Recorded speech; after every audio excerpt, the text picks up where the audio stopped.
জাপানের শ্রমবাজারে বাংলাদেশের হিসাব বাড়াতে বিশেষ আগ্রহ প্রকাশ করেছেন প্রধানমন্ত্রী তারেক রহমান।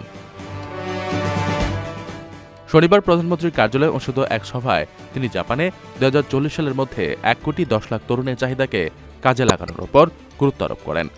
প্রধানমন্ত্রীর এই বিশেষ আগ্রহের পরিপ্রেক্ষিতে রবিবার প্রবাসী কল্যাণ ও বৈদেশিক কর্মসংস্থান মন্ত্রণালয়ে একটি ফলো বৈঠক অনুষ্ঠিত হয়, যেখানে দেশের অতিরিক্ত ২৩ লাখ যুব শ্রমশক্তিকে দক্ষ করে গড়ে তোলার বিষয়ে আলোচনা করা হয়।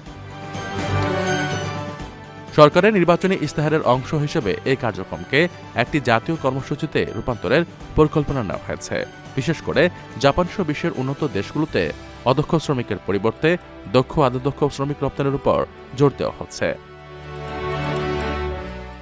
জাপানি ভাষা ও কারিগরি দক্ষতা অর্জনের জন্য ইতিপূর্বে নির্ধারিত ৩৩টি প্রশিক্ষণ কেন্দ্রের সঙ্গে আরও ২০টি যোগ করে মোট ৫৩টি টিটিসিতে বিশেষ প্রশিক্ষণ কার্যক্রম শুরু করার সিদ্ধান্ত নেওয়া হয়েছে। জাপানি ভাষা শিক্ষকদের সংকট দূর করতে নতুন শিক্ষক নিয়োগ এবং ২০০টি বেসরকারি প্রশিক্ষণ কেন্দ্রকে এই প্রক্রিয়ায় সম্পৃক্ত করার বিষয়ে বিস্তারিত পরিকল্পনা গ্রহণ করা হয়েছে। আগামী ৭ দিনের মধ্যে একটি পূর্ণাঙ্গ সুপারিশমালা প্রধানমন্ত্রীর কাছে পেশ করা হবে।